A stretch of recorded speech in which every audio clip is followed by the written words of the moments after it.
Greetings everyone. I hope you all are safe and happy today. So, let me start today's session with a wonderful quote. When we are mindful of our struggles and respond to ourselves with compassion, kindness, and support in times of difficulty, things start to change. So, for starting a new chapter of learning, I am Venkata Hemant, being your host of today's event, wants to extend a great welcome and good morning for all the participants present here. I hope you are all doing amazing. On behalf of the SEMS Foundation, I welcome you all for today's international webinar on the topic self-compassion and self-care, the key to emotional wellness. And to add our guest of honor and speaker, Miss Anamika Jha, it is a great honor to have you as with us. We all are grateful for your presence. Also, I see a quite number of people are joining us. Before I proceed, let me take a brief moment of introduction from my organization.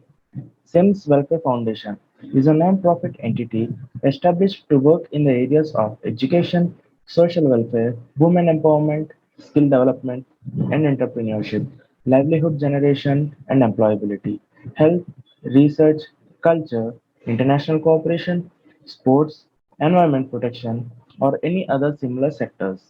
We promote healthy lives, a balanced and active community, and strong businesses. Now, let me introduce today's speaker to you all, Ms. Anamika Jha, a mindset and emotional well-being coach dedicated to empowering individuals by helping them tap into their right mindset. She is specialized in assisting young professionals, founders, and students in breaking free from their inner critic and emotional turmoil and cultivate a deep sense of self-love and compassion. Her mission is to make healing a personal growth easily accessible to everyone.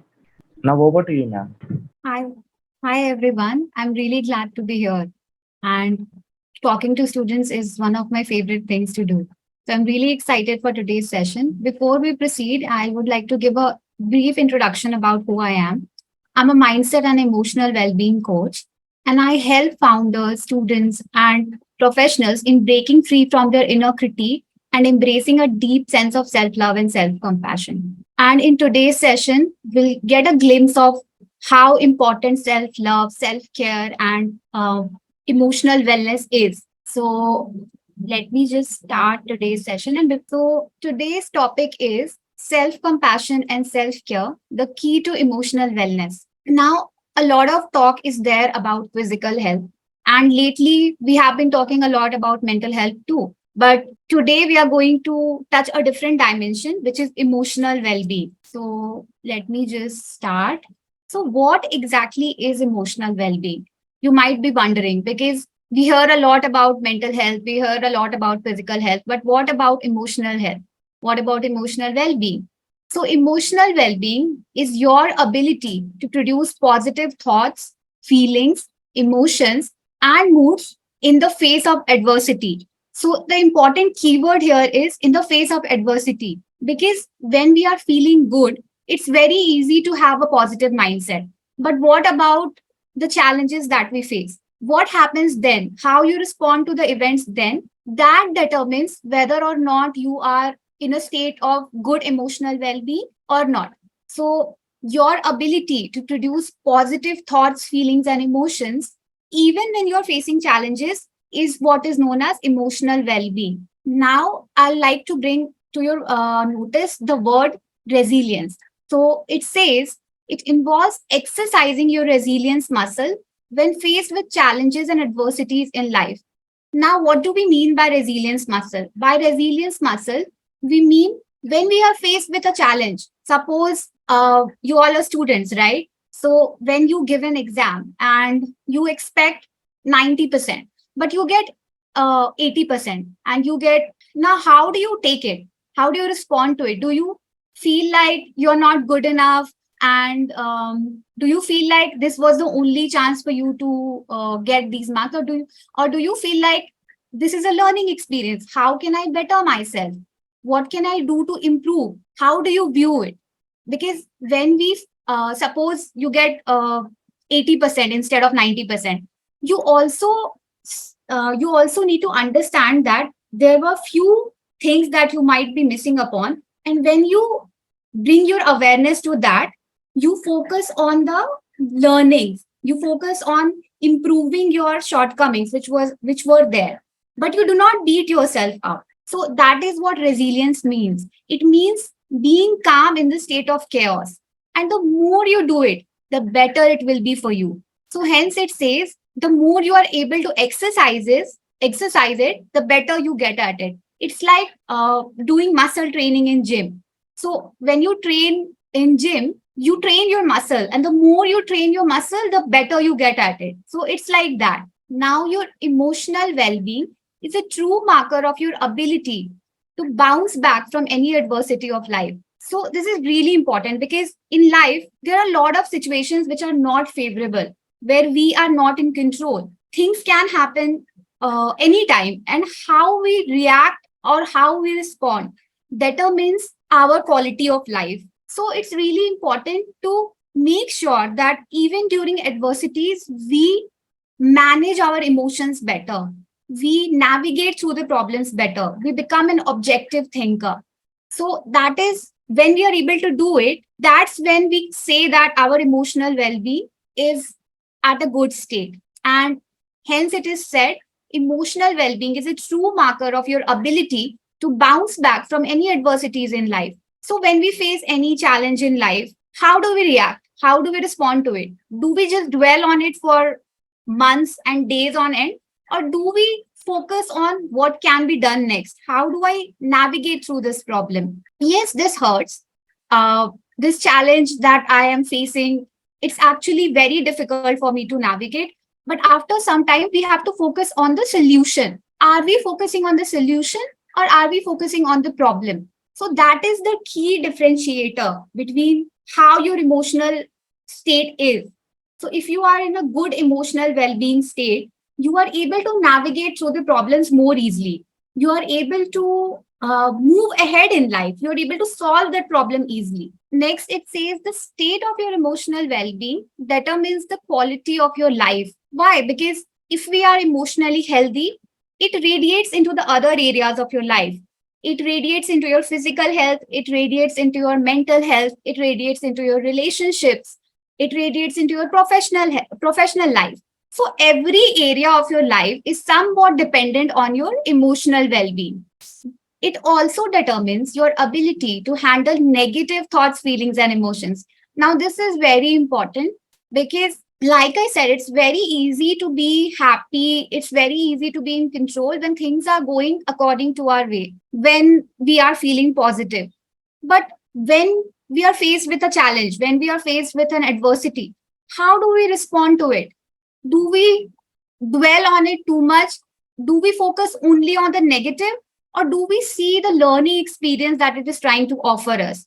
That is what determines your state of emotional well-being. So how well you are able to handle your negative thoughts, feelings, and emotions determines the state of your emotional well-being. So I hope it's clear. I will now move ahead with the next part, which is our topic, self-care. So what exactly is self-care? There's a lot of talk. It's quite a buzzword these days, right? Everybody's talking about self-care. And I feel like a lot of times we don't even understand what it really means. So let's understand what exactly does self-care mean. And I have also seen that a lot of times people think that self-care is selfish.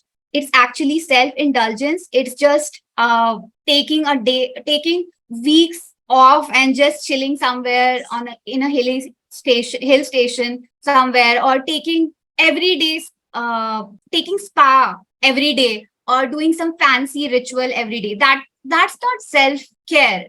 It can be, but there is a demarcation. When you do it consciously, when you do it, suppose you're feeling mentally down, and then you try to take some time off and go for a spa care, then it's actually helping you. But if it becomes an addiction, if you do it every day, which when it's not even required, then it becomes self-indulgence. So if you have, it's like we all love junk food, right?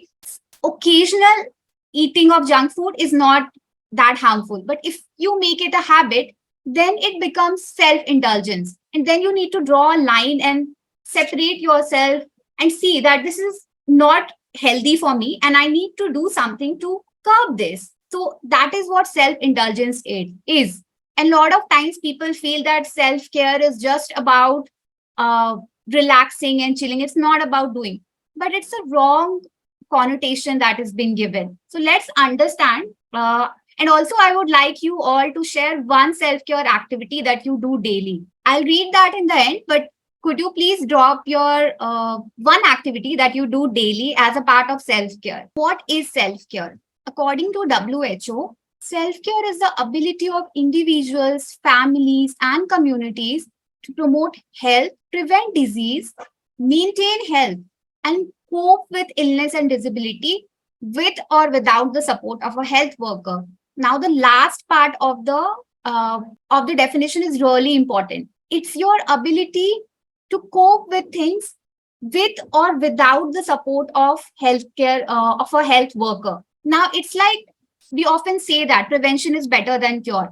So that connotation is really important because we only take care of ourselves when we get sick. But what about the times when we are feeling okay? What if we can make this a practice where we take care of ourselves? So that is what self care is. Self care is your ability to promote health, to promote well being, to make sure that I take care of myself each and every day. It's a conscious choice that you make. And in short, if you have to define self care, it is everything that is helping you stay healthy and maintain your health. So, in simple sentence, any activity that helps you stay healthy and maintain your health is self care. So, I hope it's clear. And let's move to the next slide. Now, what does self care include? So, firstly, it includes basic hygiene. By hygiene, I mean normal hygiene that we do regularly, like brushing our teeth, bathing, wearing clean clothes, combing our hair, making ourselves feel presentable especially when we go out. So, this is a part of basic hygiene. So, we need to ensure that we are maintaining at least the basic hygiene. So, that is one of the factors of self care. Now, next one is nutrition, very important factor. So, nutrition is really important because it nourishes our body, mind, and soul. Now, it's not just about seeing that we are getting all the vital nutrients in, it's also ensuring that are we being conscious of what we are eating. Like a lot of times we eat healthy, but we are not mindful of it. But it also involves being mindful of if I'm eating this, is it really good for my body?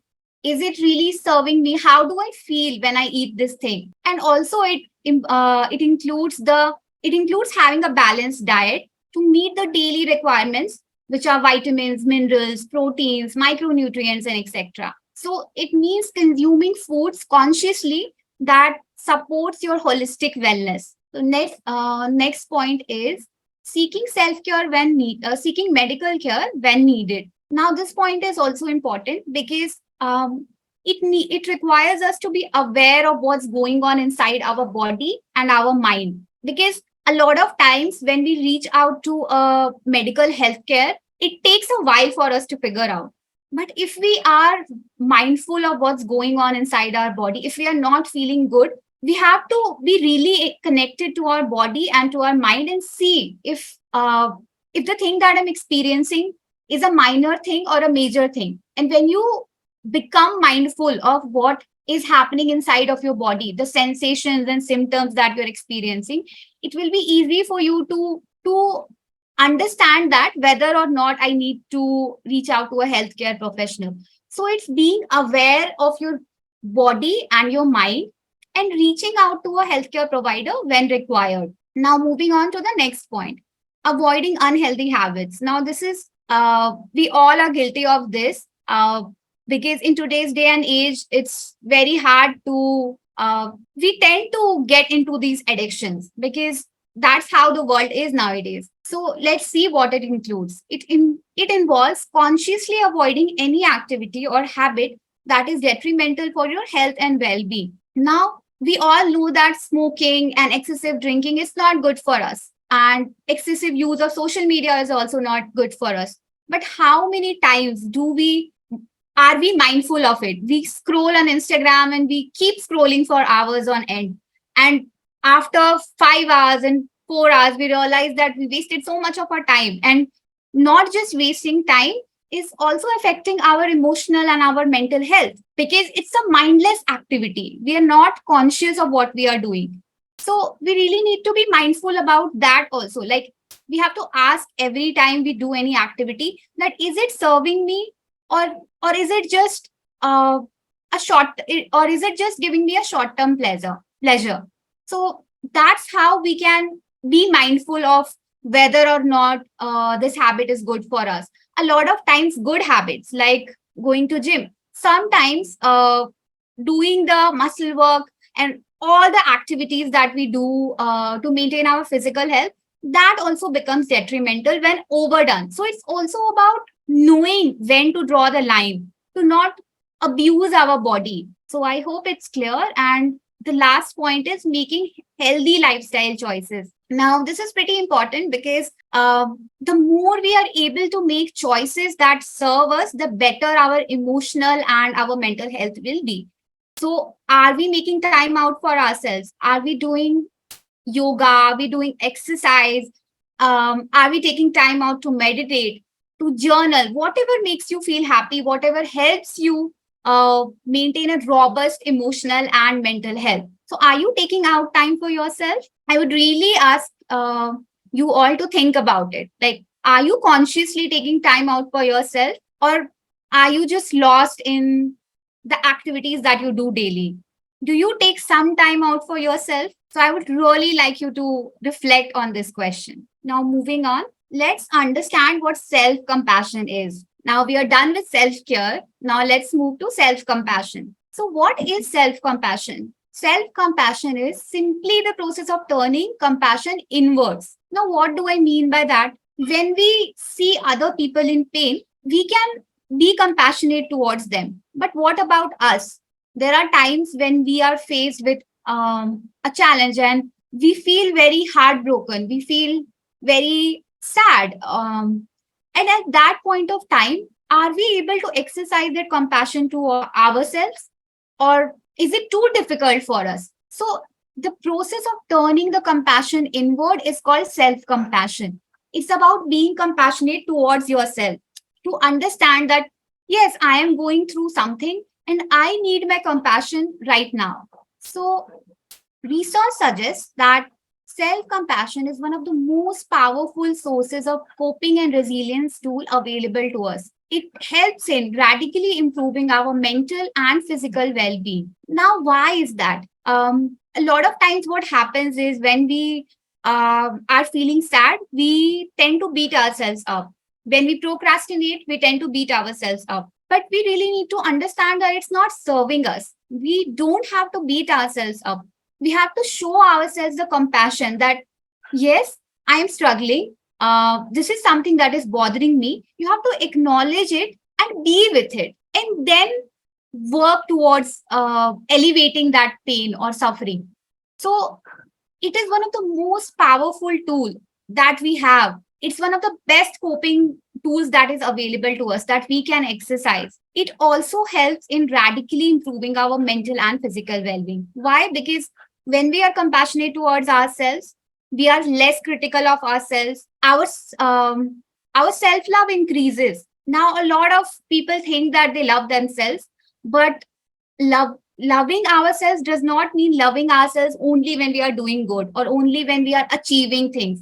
It also means loving and accepting ourselves when things are not going right, when we are not making any progress, or when we are struggling. It also means accepting ourselves in those moments.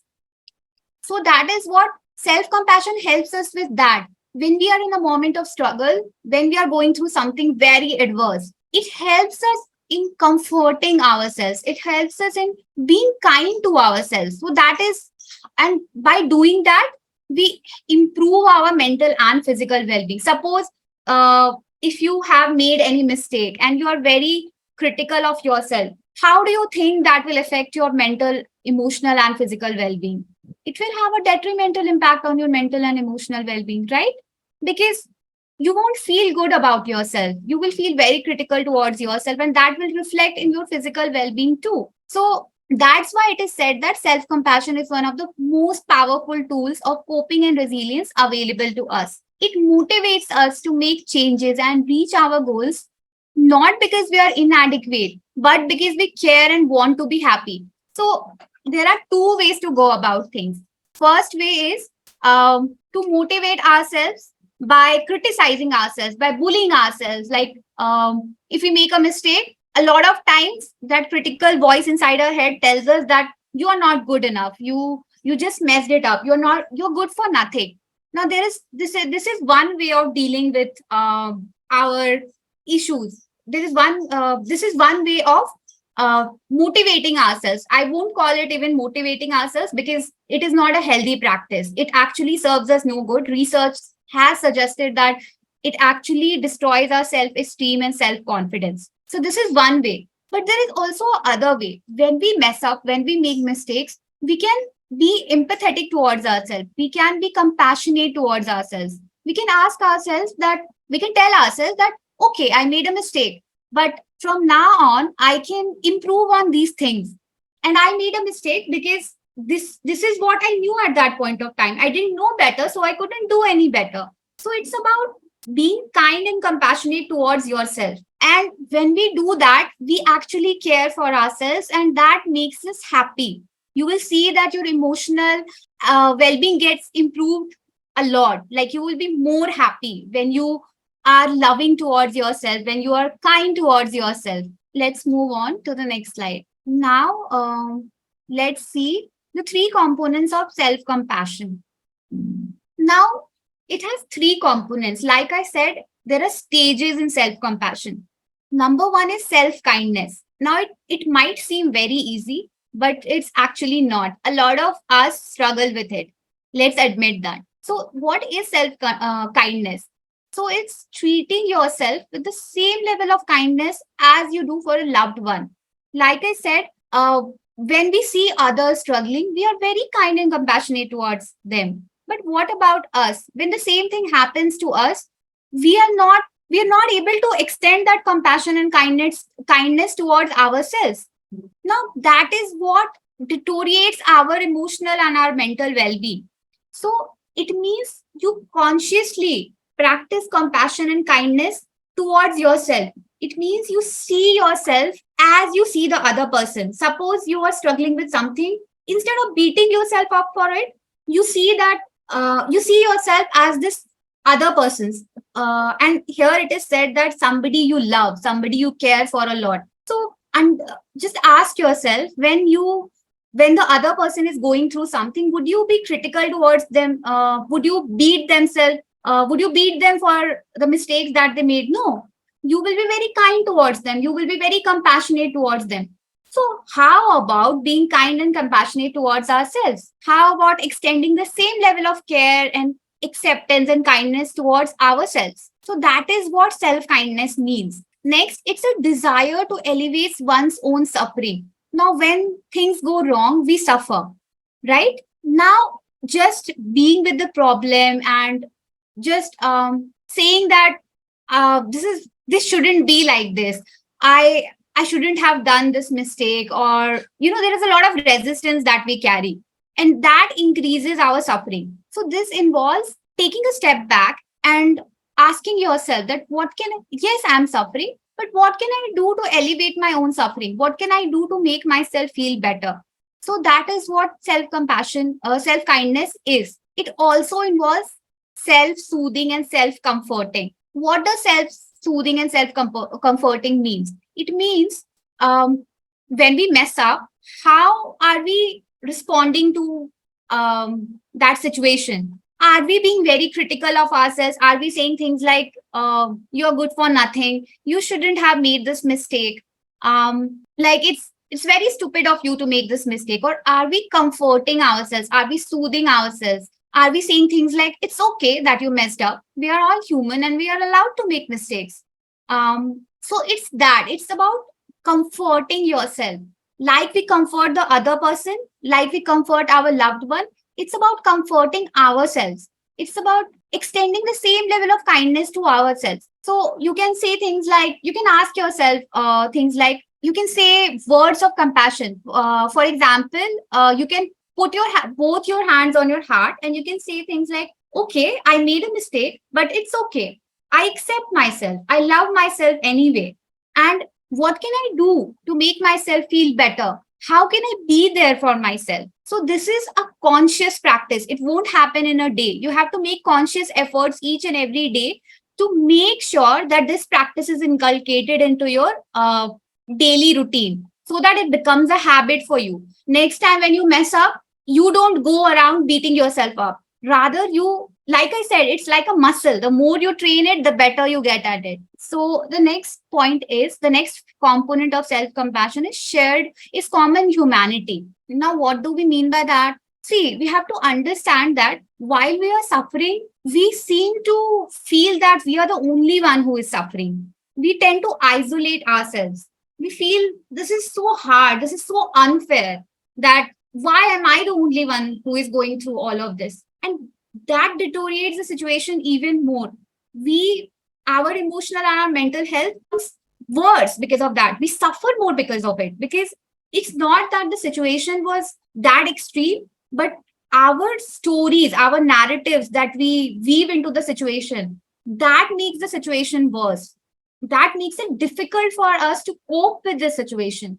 So common humanity helps you understand that whatever I'm going through, it's okay. It's normal to feel like it. It's a part of being human. And there is nothing wrong with me. This is not unfair. So you see suffering as a part of human experience.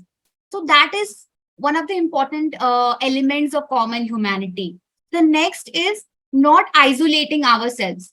Because what happens when we suffer, we seem to feel like we are the only one who is suffering. Why? Because we seem to separate ourselves from others. We tend to see that this is the thing that is happening to me, and we focus a lot on our suffering. We focus too much on ourselves. So, this practice will help you understand that no, you are not the only one who is going through it. There are other people also going through it, and it's pretty common. It's not unfair, or it's not that life is being hard on you. It's same for everybody of us. Of course, when we are suffering, we tend to associate ourselves a lot with our suffering, and we don't look at things from a very objective point of view.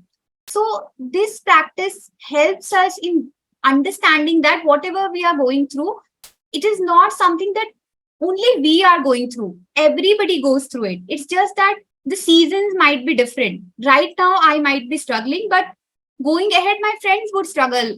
So at some point of time, my family might also struggle. So everybody goes through it. It's about understanding that it's part of common human life. It's very common for everybody of us. It's not something unfair. It's part of life. So it's accepting that. Now it helps you shift from why me to everybody goes through it. Like I said, when we face any adversity, we often ask that why me? Why does this happen to me?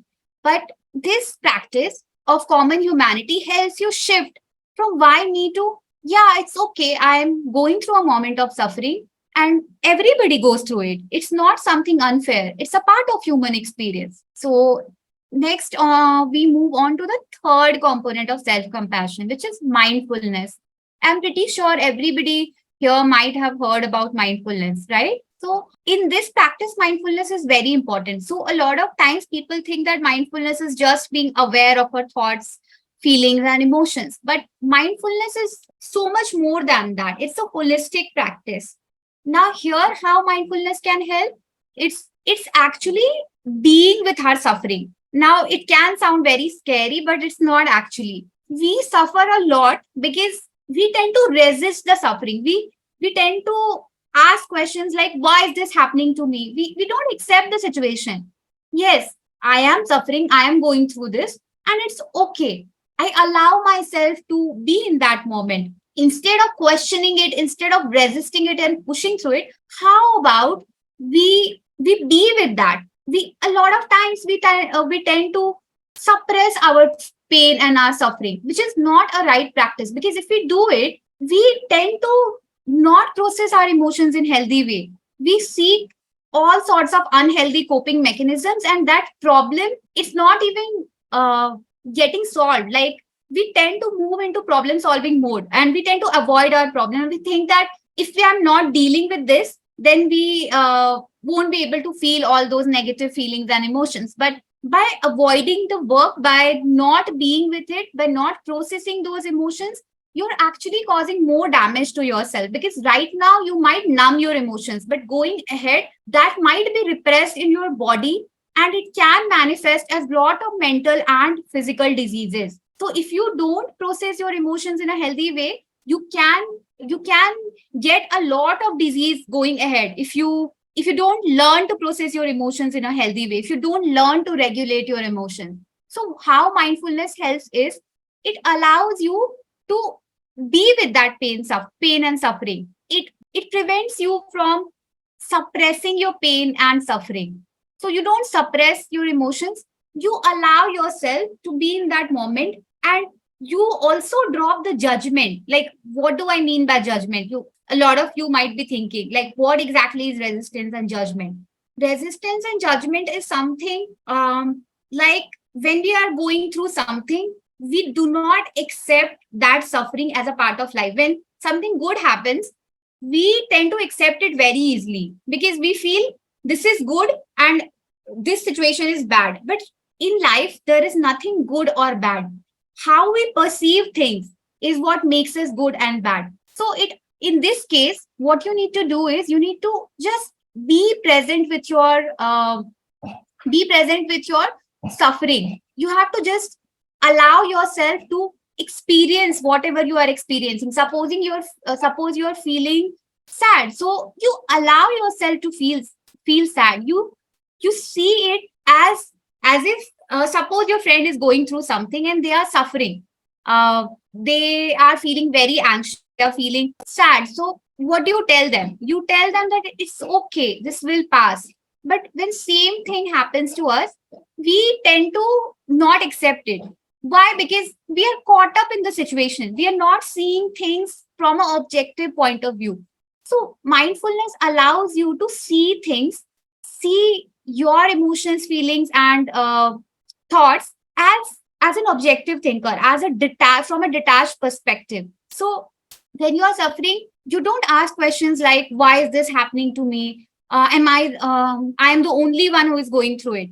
Rather, you allow yourself to just be with it. And you will see, when once you practice it, you will understand that when you do that, when you allow yourself to be present in that moment, that suffering will reduce. It is not going to it is not it might seem scary, but it's actually not. When you drop that resistance, that I have to feel good all the time, you actually accept those emotions, and you will see that it will pass. Because no emotion or feeling stays for a long duration. It is there for just few moments, and once that storm is past, you will settle down. So if you allow yourself to accept your emotions, you will be in a better position to process your emotions in a healthy way. So in this the entire practice of self compassion, it involves three components: self kindness, being compassionate to us, ourselves, elevating our pain and suffering, and self soothing and comforting ourselves as we comfort our friend. Next point is common humanity, seeing things that, no, I'm not the only one suffering, everybody goes through it, and it's a part of human experience. And the last point is mindfulness. Like I said, it's about being with the suffering but not associating with it. It's about dropping the judgment and resistance towards it. So I hope it's clear. Let's move on to the next slide. Now, the concept of self compassion. So, what does self compassion involve? So, firstly, it means being kind to ourselves. Like I said, we tend to be very kind to others, but when it comes to being kind to ourselves, we are often not able to practice it. So it means being kind to the person we are, seeing ourselves as a from a detached perspective, seeing ourselves as somebody who is really struggling, somebody who would really need a lot of comfort and kindness at this point of time. So this is what being kind to yourself is. Seeing yourself as you would see a good friend of yours. When things go wrong, comforting yourself, being there for yourself, soothing yourself. So this is the first point, being kind to yourself. So the next point is acceptance. Now, very important point. We tend to say that when I ask people, do you accept yourself? They say that, yeah, I do accept myself. But do you? Because acceptance does not mean accepting just the good parts of you. Now, good and bad is again subjective thing. It's based on perception. But what I'm referring to in case of good and bad here is good means anything that is desirable, and bad is anything that is undesirable. So, are we accepting ourselves, accepting the undesirable parts of ourselves? We tend to be very accepting of our good qualities. But what about the situation when we mess up? Suppose you all are college students, right? So when you might also have to present something or go for debates and prepare a speech. And what at some point of time it might have happened. I'm not sure. It might have happened. It happened with me when I was in school. So I had to give a speech and I messed up. I couldn't speak because I was very, very scared. Now, in that moment, what happens? What is the next thought that you get? It's a very automatic thought, and it's called negative automatic thought. Most of us, we beat ourselves up and we say, I'm so stupid. I shouldn't have even tried it. I'm good for nothing. It's these are called negative automatic thoughts. Now, if the same thing would have happened to your friend, you wouldn't have been this critical towards them. Why? Because you are not associated with that pain. You are seeing things from a very detached perspective. You are seeing, like, I'll give you an example of what detached perspective means. We often go and watch a movie. So, what happens when we watch a movie? We know that we are separate from the movie. We are not the movie. If the character is going through something, we might experience some emotion, but we know that we are not that character. We are separate. That movie is not our life. So, same thing has to be exercised in our own life. When we mess up, we we think that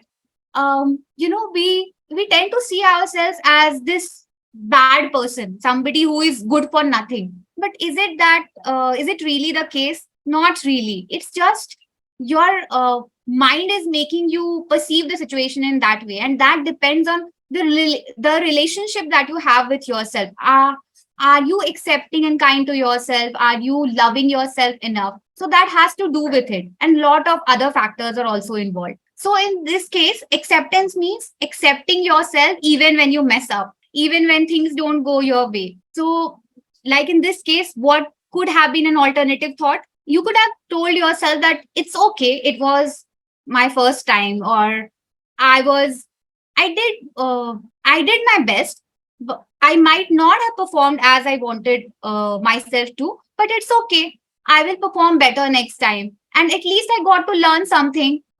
This situation, what is this situation teaching me? You can ask positive questions. You can reframe those negative thoughts.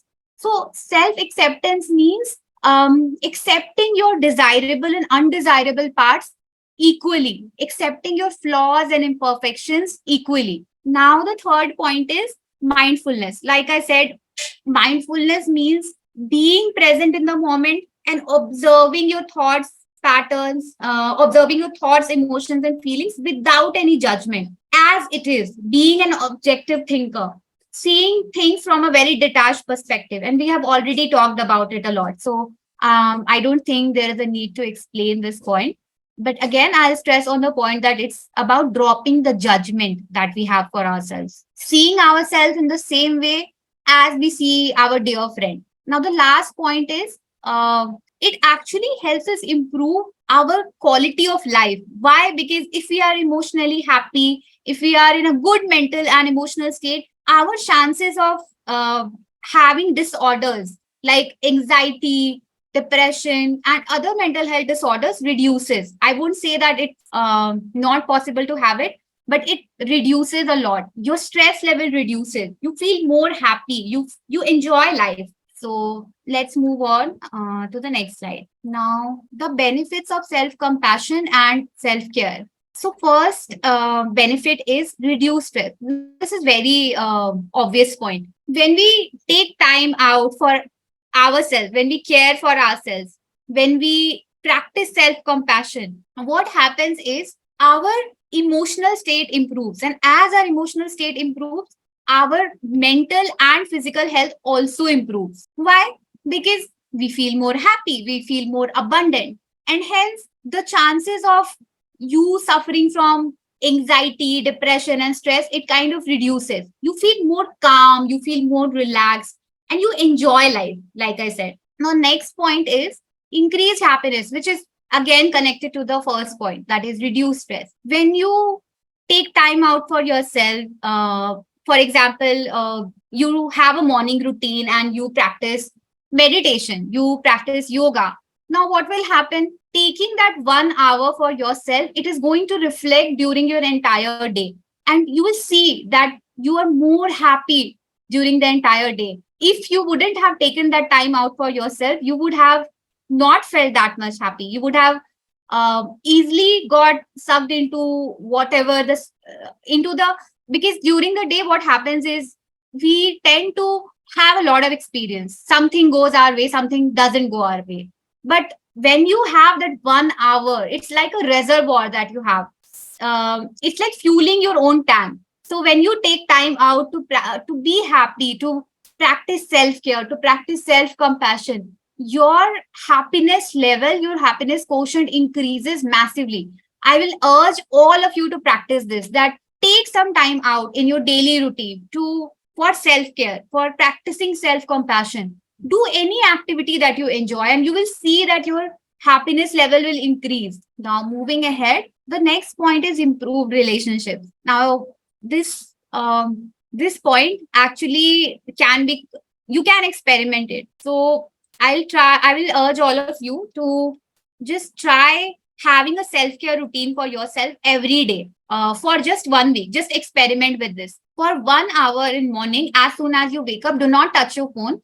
Have a morning self-care routine for yourself. It can be anything. It can be reading, journaling, meditating, yoga, exercise, whatever makes you happy, whatever you feel called to do.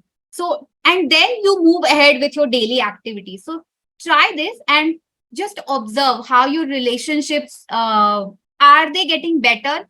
Are you feeling more happy? You will see that once you start taking care of yourself, once you extend that compassion to yourself, you are more likely to be compassionate towards others. We already are compassionate towards others. We already are kind towards others. But when we empathize with ourselves, when we extend that kindness towards ourselves, we are in a good mental, emotional state. Now, what will happen? What's inside of us gets radiated outside. So, when we are happy, we are more likely to make others feel happy. We are more likely to have fulfilling relationships. Our relationships with our family, friends, and our spouse, our partners, it improves a lot. You can just try this. And it is always said that your inner world is a reflection of your outer world is a reflection of your inner world. What does inner world means? It means what is going on inside of you. How are your thoughts? How are your feelings? How are your emotions? Are they positive or are they negative? So if you are feeling negative, you will see that you will feel very frustrated. You will not it will affect your relationship. So hence it is said that having self compassion and being kind towards ourselves helps us being more kind and understanding towards others. And the last point is better physical health.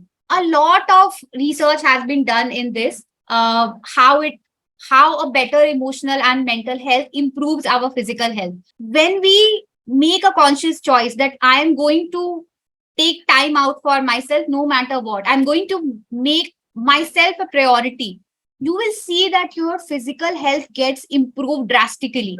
Your stress level will get reduced. You will feel more happy. Your happy hormones will start uh, secreting, and you will feel more abundant. You will feel more fulfilled, and as a result, your immune function will improve. As a result, your digestive system will improve. Your you will be less likely to go through any chronic illness. So this is something that we often overlook. We focus a lot on physical health, but not on mental and emotional health. But research have shown that our mind actually causes most of the diseases nowadays, like psychosomatic diseases nowadays. It's quite common, and that is caused because of our mental state. So when we take care of our emotional regulation, when we process our emotions in a healthy way, it is very likely that our physical health will also get improved. Now, moving ahead. Please unmute yourself. Okay, now let's understand the practical ways to cultivate self compassion and self care. Now, the first point is taking time for yourself, which is quite obvious, right? So, it is making a practice of consciously taking time, some time out to care for yourself, to be there for yourself. Before you go ahead and interact with the world, you make sure that I am feeling good. I am in a state that I can give to others. So, what does it involve? It involves setting some time aside in your daily schedule. Like I said, morning routine, having a morning routine, it will set the tone for your entire day. So it can be anything that you enjoy: reading, playing an instrument, journaling, dancing, yoga, anything. Have some time out for yourself, which is only for you, not for your partner, not for your family, not for anybody else. We often, most of the times, we are with others. But what about us? Have we ever taken some time to check what's going on inside of us? How are we feeling? How can I make myself feel better? What can I do to make myself happy? Are we even self-aware? Like, do you even know what exactly is it that makes you happy? What are the things that you want to do? What are the goals that you might want to have for the upcoming months or year? So all these require you to have some time out for yourself, to be there for yourself.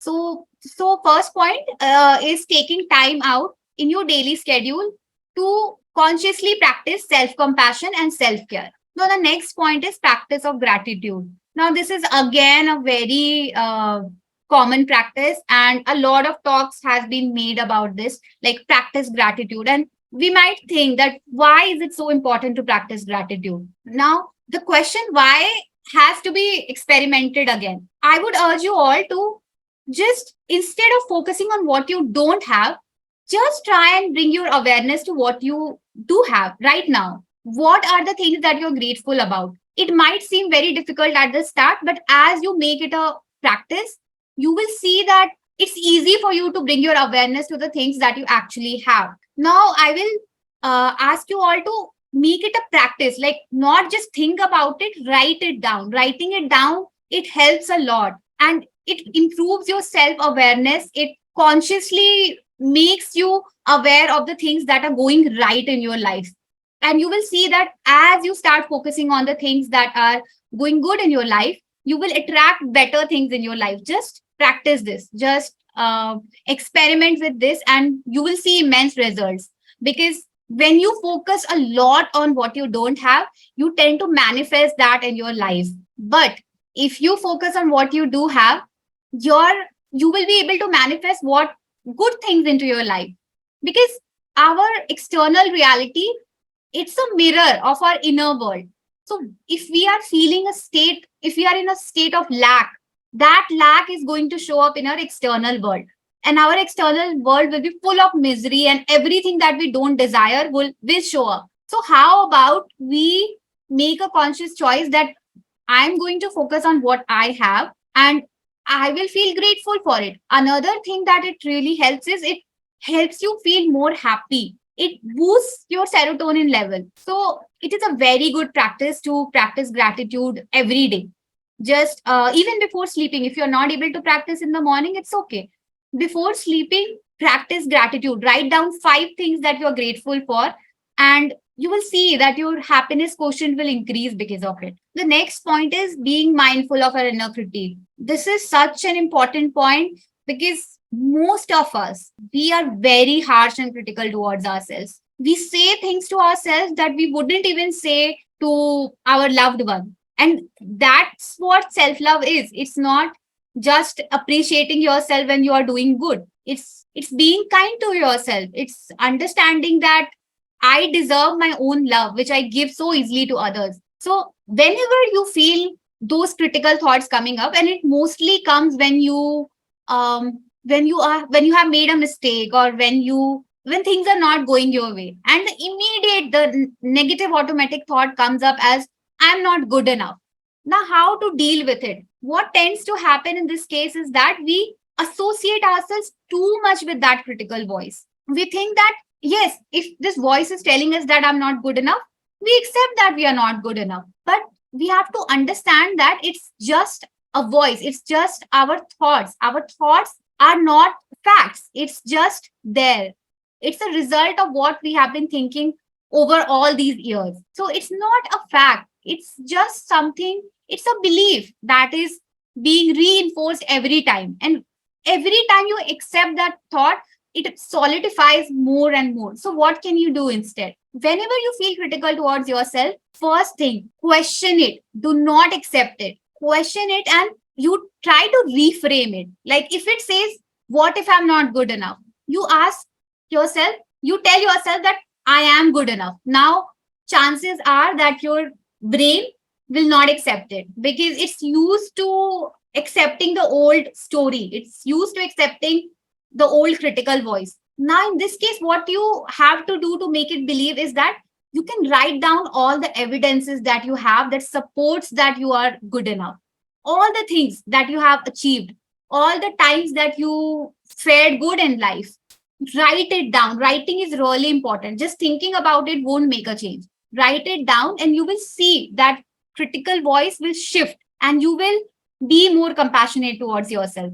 So this practice is very, very important because our inner critique, it's actually not our enemy. It's just trying to protect us. But what we do is we try to associate too much with it. We tend to believe whatever it's telling us. So instead of believing it, try to question it first and then reframe those thoughts. Ask it that, why do you think I'm not good enough? And give yourself the evidences that these are the situations where I fared good, where I was enough.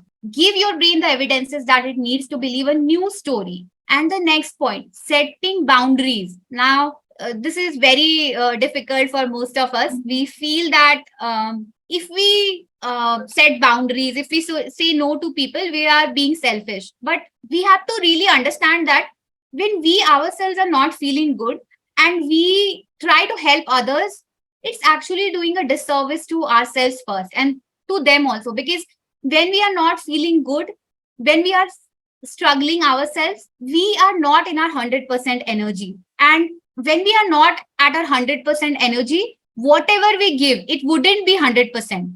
So it requires you to be very firm about boundaries. Now, a lot of us struggle with this because we feel that if we say no to people, we are being selfish.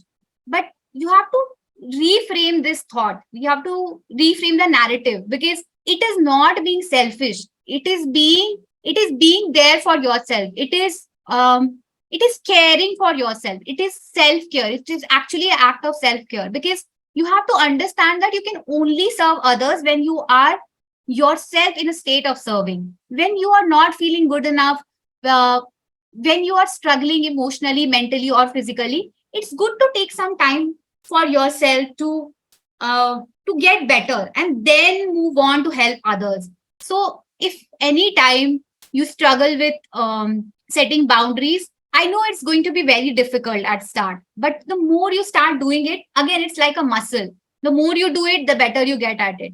A lot of times people take advantage of us because they know that we are not going to say no. We are very easy. We are very it's very easy to manipulate us. So it's important to understand that I am taking care of myself. I have to be firm about boundaries. Nobody can just walk all over me and take advantage of me. You have to be very firm with that. And once you start maintaining these boundaries, you will see that those people who are taking advantage of you, they will start taking a step back. They will not try to take advantage of you as they used to do earlier. So it's about setting that standard. So I hope this point is clear. Let's move ahead. Importance of self compassion and self care in emotional wellness. Now, number one, mental health. This is again, our emotional and our mental health quite are very interconnected. Of course, our physical health is also connected, but our emotional health is directly connected to our mental health. Because if we are in a good emotional state, if we are able to regulate our emotions, if we are able to process our emotions, you will see that you will be in a very rational state. You will be able to make decisions clearly. Your decisions won't be clouded, and hence your mental health will improve. Your stress levels will reduce. You will feel less anxious. The chances of you getting diagnosed with a mental health disorder, that will also reduce. So make sure that you take care of your emotional well-being. Next point, increased resilience. Now this is again the practice of consciously taking care of your emotional state. Again, it means when faced with an adversity, how do you react or how do you respond? Do you react or do you respond? Do you take it as a learning experience or do you dwell on it too much? Do you feel like this is a dead end, or do you feel like, yes, this thing happened, but it actually made me better and I can navigate through it? So that is again not something that we can learn in a day or two. It's a constant practice, and hence it is called resilience. What is resilience? Being strong in the face of adversity, being calm in the state of chaos. So the more you do it, the better you will be at it. Next point, more compassionate in relationships. Now this point we have already discussed earlier. So again, it's about having the compassion for ourselves.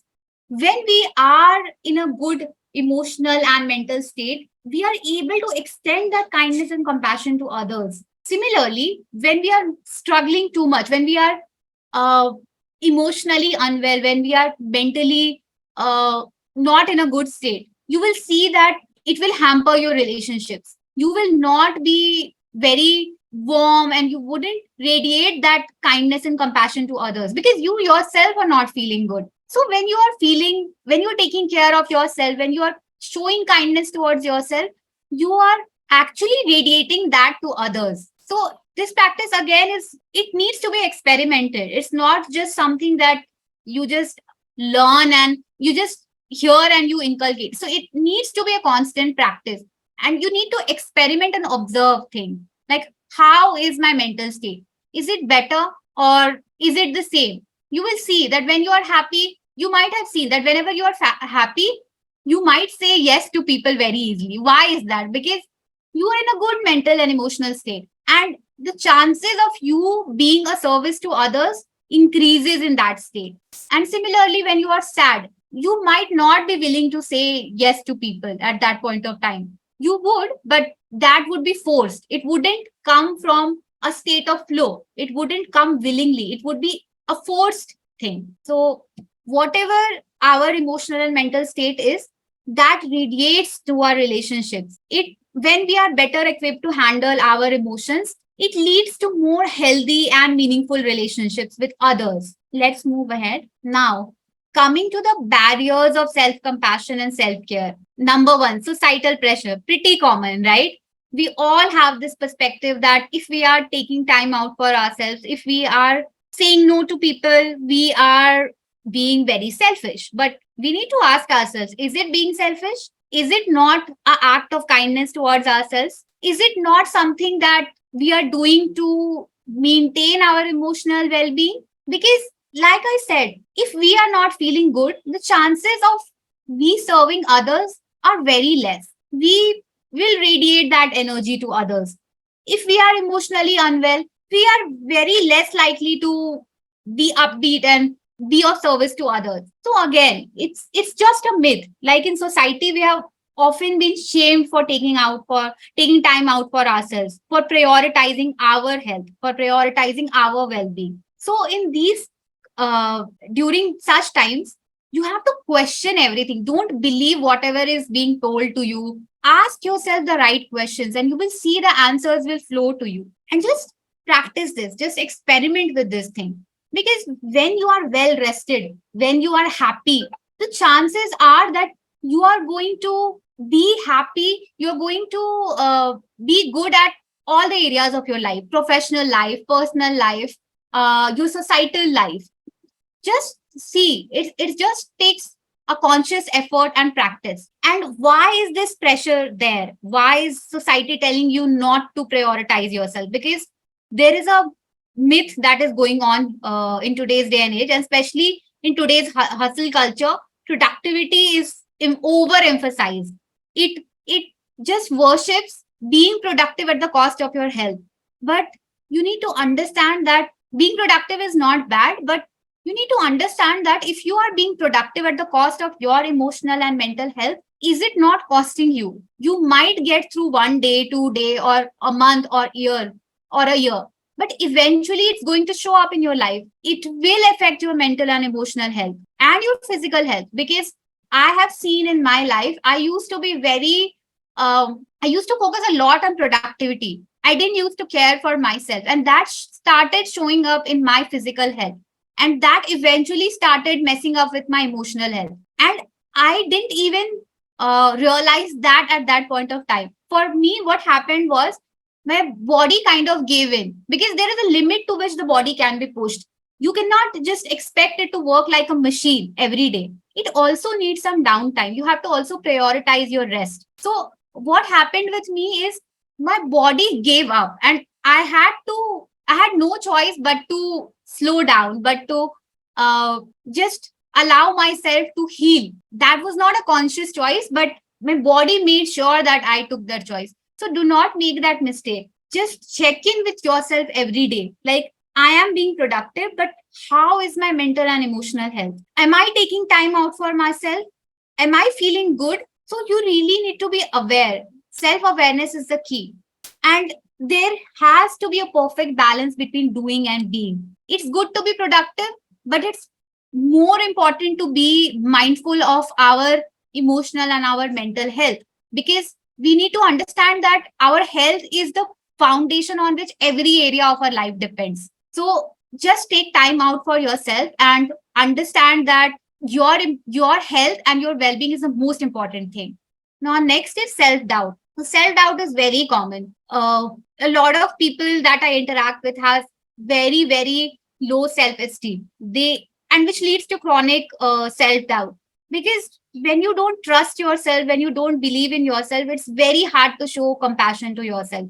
You don't feel like you deserve love. You don't feel like you deserve kindness and compassion. And hence you beat yourself up for even littlest of things. You don't allow yourself to experiment with things. You don't allow yourself to make mistakes. And there is always this constant self doubt nagging you. And that prevents you from growing in life, that prevents you from taking new opportunities and challenges. So you have to really make sure that whenever you're faced with self doubt, again, there is a very interesting practice that you can inculcate.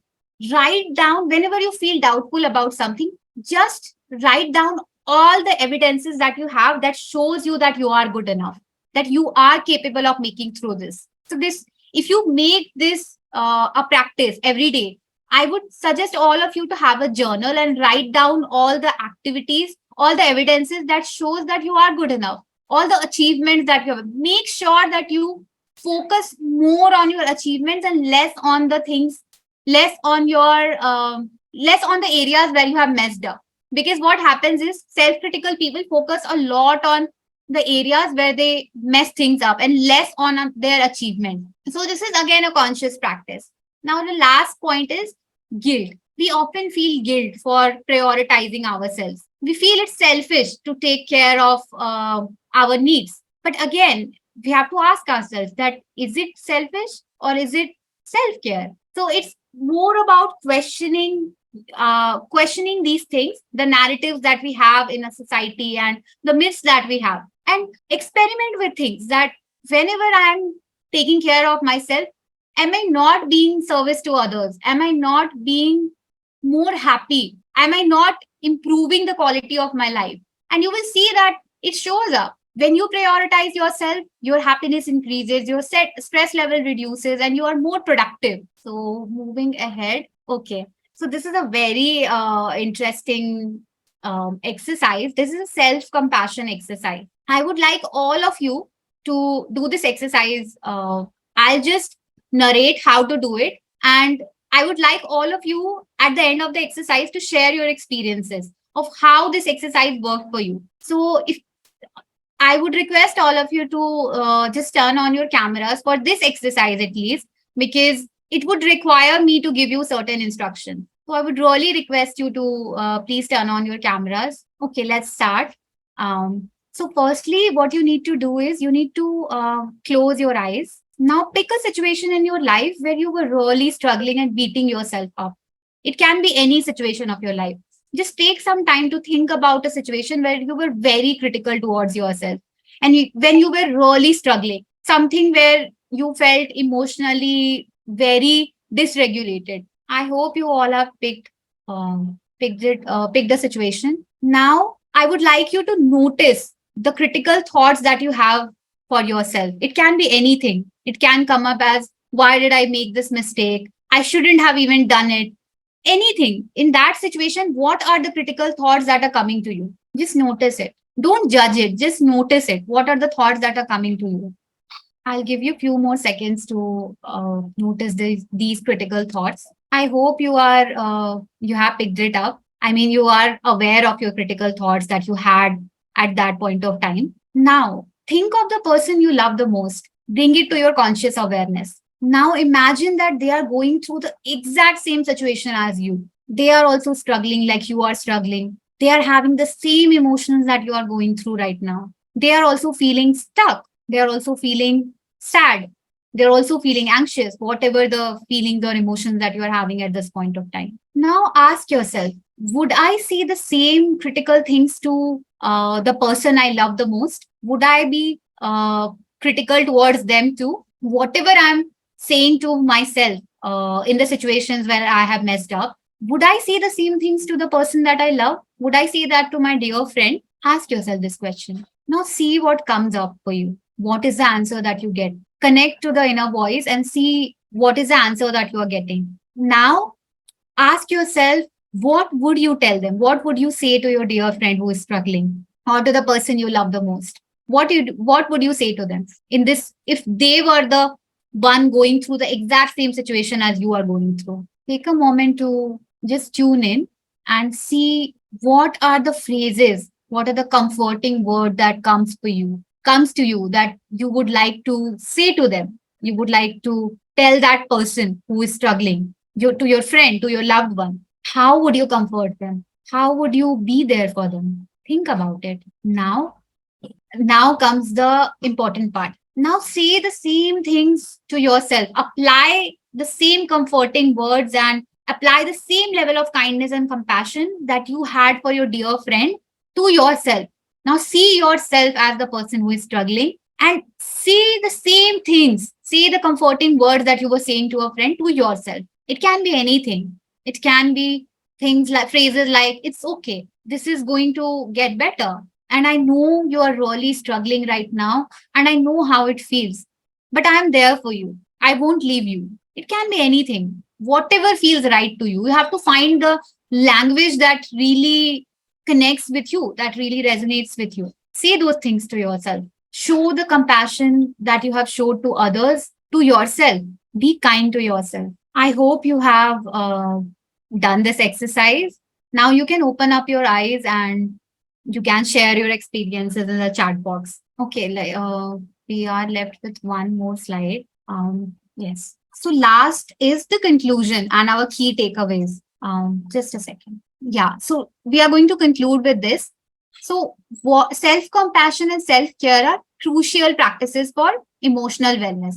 So every day you have to make sure that you do this practice. It shouldn't be an option. It should be a priority for you. Now, the next point is putting yourself first is not selfish. It's actually a part of a self care. The third point is practical ways to cultivate self compassion and self care includes taking time out for yourself, setting healthy boundaries, practicing gratitude. And the barriers to self compassion and self care include societal pressure, productivity guilt, self doubt, and all the other guilts that we are subjected to. And the last point, remember to be kind to yourself, prioritize your well being to live a happy and healthy life. Like I said, it shouldn't be an option, it should be a priority for you. So that brings us to the end of our presentation. Now, I would really like you all to just ask the questions. Just a second. Wow, what a wonderful session, ma'am. What a great experience and knowledge shared by you. Now, with your permission, I would like to ask the questions that were asked by the participants, ma'am. Hello, am I audible? Ma'am, you are on mute. Hello, am I Yes, ma'am. audible? Yes, ma'am. Yes, ma'am. You are audible. Yeah. Now we can go ahead and take questions if anybody Yes, has. ma'am. And I would really like you to give me your experience of how you felt during the exercise that we did, self compassion exercise. Yes, ma'am. I will definitely share that. But when first the question is, what role does self-compassion play in managing stress, especially in high-pressure situation environments? I didn't get the last part. Could you please repeat? Like your voice is Yes, very low. I will. I will. What does self-compassion play in managing stress, especially in high-pressure environments? Okay. So it is very important. Like I said, when it's not like when we are faced with a stressful situation and we can uh, be emotionally regulated. You have to practice it consciously before you get into those situations. So it's like a muscle. We train our muscle every day. It's not like uh, we bulk up in a day, right? So it's similarly for our emotional wellness, our mental health. We have to consciously do that practice every day. You have to make sure that you are compassionate. You have to make sure that you are able to regulate your emotions on a daily basis, because when you are faced with a situation of stress, it is not going to happen that you can practice it in a day or two. You have to be willing to practice stress management tools.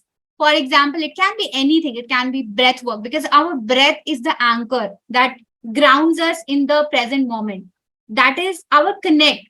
That is why we are living. So you can use a lot of breathing techniques are there. If not, just focus on your breath. Breathe deeply into your belly and exhale, and make sure the exhales are longer. That will help you ease down the stress. So whenever you are faced with a situation, it's not possible to just be calm during that state. You have to make sure that you do it beforehand.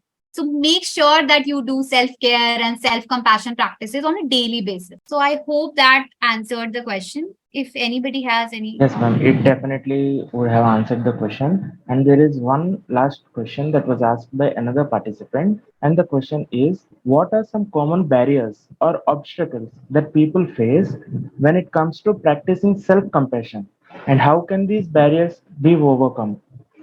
Okay, what are the barriers that we face while practicing self compassion, right? Yes, ma'am. Okay, Exactly. so there are a lot of barriers because there is a common myth in the society that whenever we are practicing self care or whenever we are taking time out for ourselves, it is very selfish. We don't see it as a part of self care. We feel that if we say no to others, that is somehow a bad thing. So, this is the first barrier, the societal conditioning that we have got, that if you are prioritizing yourself, you're not a good student, you are not a good human being. So it needs to change. Like, you have to really question it, that whatever is being told to me, is it really right? You have to be very open to asking questions, and ask these questions to yourself. Do not accept anything that people tell you. Just allow yourself to ask questions, be conscious. So this is the first one. Like, productivity is like worship these days. It's said that if you work 8 hours, if you work 10 hours, 12 hours, there are people working 15 hours. Don't sleep, just hustle, hustle, hustle. So these are very bad practices. Eventually, it can help you right now in achieving your goals, but what about your future? It is going to show up in your physical health. It is going to show up in your emotional health. So again, you have to strike a perfect balance between being productive and taking care of yourself. Again, there is a guilt when you For example, I'll take the practice of self compassion. A lot of people think if we are allowing ourselves to be there for ourselves, if you're validating our pain, is it not being in victim mode? Is it not self pity? But no, it's not. It's actually understanding that yes, this is a part of life in which I'm suffering, and it's okay. Everybody goes through it. It's just acknowledging that fact that we are all humans, and it's okay to mess things up. It's okay to suffer. So again, this is again a conditioning. We have to really question it, that is it really true, or are we just accepting something that is being told to us now? Guilt, we have seen that it plays a huge role. Whenever we are taking time out for ourselves, we feel guilty that we could have used that time for doing something else. But you have to understand that this time that you take out for yourself, it is actually helping you improve your mental, emotional, and physical health, and that will make you a better student, that will make you a better human being, that will make you a, when you go in professional world, you, that will make you a good employee. So you're actually investing in yourself, and that is going to pay off in other areas of life. So yeah, I hope I answered this question. Yes, ma'am. What a wonderful advice that you have given. And yes, ma'am. I hope our audience learned many new things from this session. Once again, I would like to thank you for joining us and sharing your experience, your precious time and knowledge with us. Yeah, it was a wonderful interaction. Like, I would have really loved to make it more interactive, to talk about things, because it felt a bit one sided, but I really enjoyed it because I really love talking to students, and it was lovely interacting with you all. Again, thank you all for attending today's webinar. And if you have any additional questions, you can contact us by email or telephone. So stay connected for us for new learnings. I, Venkata Hemant, your host for today, signing off. Have a wonderful day. Thank you everyone for joining us. Thank you.